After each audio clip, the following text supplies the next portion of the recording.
স্বাধীনতার 50 বছর পরও আমি যখন কোথাও কথা বলতে যাই, কোথাও মন্তব্য দিতে যাই, আমাকে কি বলা হয় জানেন মাননীয় স্পিকার? ভালো না লাগলে ভারত চলে যান। এই কথা মাননীয় স্পিকার আমার বাপ শুনেছে, আমি শুনছি, জানি না ভবিষ্যৎ প্রজন্ম শুনেছি কিনা। মাননীয় স্পিকার, 50 বছরে ক্ষমতার অদল বদল ঘটেছে, আইনের পরিবর্তন হয়েছে, কিন্তু আজ পর্যন্ত এই কথা বদলায়নি। কারণ এই কথা কার কাছ থেকে আসছে মাননীয় স্পিকার? ওই অন্ধ মানুষগুলোর কাছ থেকে।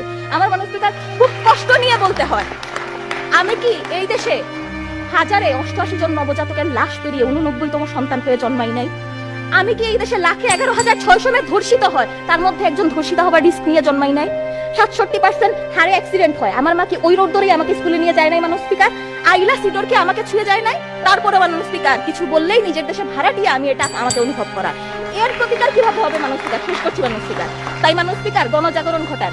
আমি হাত জোর করছি, নিজের দেশে আমাকে ভাড়াটিয়া বানাবেন না।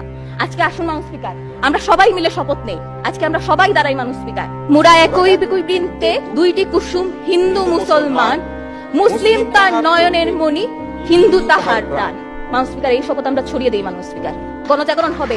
একজন হিন্দু হয়ে, একজন সংখ্যালঘু হয়ে গ্যারান্টি দিচ্ছি, আজকে আমাকে গণজাগরণ দেন, সাম্প্রদায়িক সহিংসতা প্রতিরোধ করে ছাড়বো। ধন্যবাদ মাননীয় স্পিকার।